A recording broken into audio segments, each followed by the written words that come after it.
আজ আমি নিজের হাতে পদ্ম পাতা তুললাম আর কিছু টিউবারও তুলে আনলাম। হ্যালো বন্ধুরা, তো কেমন আছো সবাই? আশা করি সবাই ভালো আছো। আমি দীপ। আজ আমি একটু ঘুরতে বেরিয়েছিলাম আর ঘুরতে ঘুরতে পাশের গ্রাম দিয়ে যাওয়ার সময় হঠাৎ চোখে পড়লো একটা পুকুর। পুকুরটা পদ্ম গাছে ভর্তি ছিল। এত পদ্ম গাছ চোখের সামনে দেখে আমি আর থাকতে পারলাম না, তাই নেমে পড়লাম পুকুরে। আর দেখো বন্ধুরা, পুকুরটা সুন্দর পাতা ও ফুলে কি অসাধারণ দেখাচ্ছে। তাই দেরি না করে নেমে পড়লাম পুকুরে কিছু পদ্মের টিউবার তুলতে। এগুলো আমি বাড়িতে নিয়ে গিয়ে গামলাতে বসাবো। আর দেখো বন্ধুরা, আমি কত টিউবার তুলে নিয়েছি।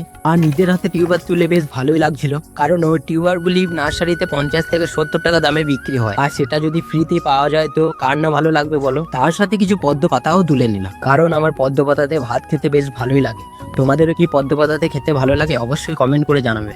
পদ্ম বাগানে নেমে পদ্মই যদি না তুলি তাহলে কি হয়, তাই কাছে থাকা কিছু পদ্মের কুড়ি তুলে নিলাম। তারপর জল থেকে উঠে পড়লাম, আর উঠেই দেখে আমার প্যান্টটা অনেকটাই ভিজে গেছে। তাই বেশি দেরি না করে টিউবার আর পাতাগুলি নিয়ে বাড়ি ফিরে এলাম। আজকের মতো এতটাই, দেখা হচ্ছে পরে কোনো মিনি ব্লগে। বাই।